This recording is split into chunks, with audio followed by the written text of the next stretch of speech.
పక్కన కూర్చో.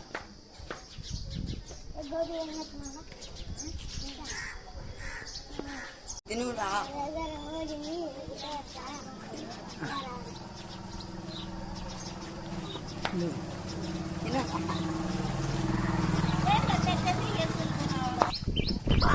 చాక్లెట్ ఉంది వానికి ఏమో ఉంటే నా భాగం పోతుంది నాయన అనిపించి అయిపోతుంది కాబట్టి నేను వానికి నేను వస్తానే తోడుకుని మళ్ళీ తింటాను వాడు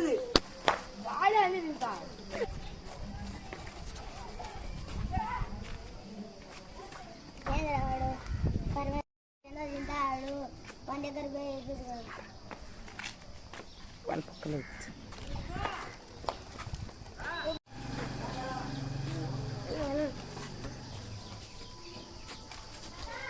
ఏదో తింటాను నాకు నాకు అయిపోతే పోదాను ఇంకంటికి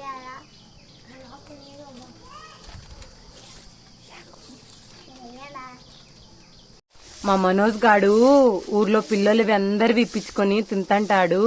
కానీ ఎవరన్నా అడిగితే వాడు ఏమి ఇయ్యడు. ఇదెక్కడబ్బా పాడు బుద్ధి, మా వంశంలో ఎవరికి లేదు ఇలాంటి బుద్ధి.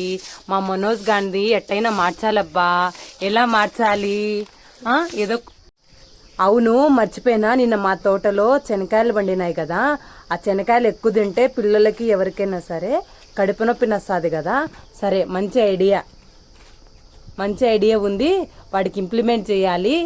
ఒకటి బుద్ధి చెప్పాలబ్బా మా వాడికి.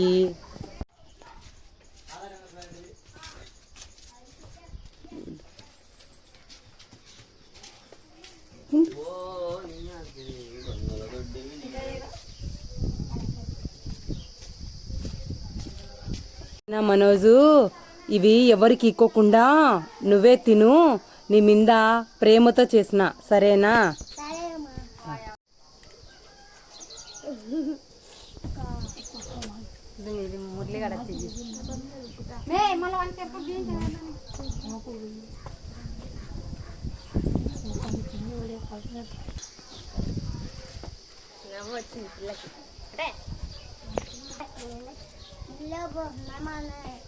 ఎవరికి పెట్టద్దు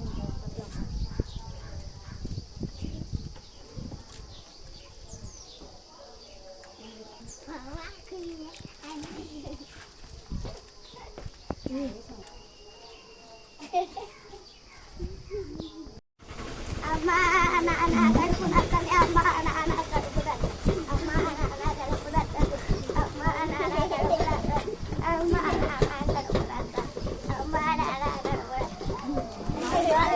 ఏమైంది నాన్న? తగ్గిపోతాది ఏం కాదు. ఏం తిన్నావు? చిన్నకాయలు నువ్వు ఒక్కనివే తిన్నావా? మమ్మీ తినేది వేరే వాళ్ళకి కూడా ఇచ్చినావా? నేను ఒక్కనేనా, అందుకనే చెప్పేది, నువ్వు ఒక్కనివే కాకుండా ఇతరులకు కూడా ఇవ్వాలనేది. వేరే వాళ్ళకి కూడా ఇచ్చింటే నీకు ఇప్పుడు కడుపు నొప్పి వచ్చేది కాదు కదా. నేను వేరే వాళ్ళకి ఇస్తాను, నాకు ఇప్పుడు బుద్ధి వచ్చింది. సరే సరే ఏం కాదు, హాస్పిటల్కి పోదాం రా.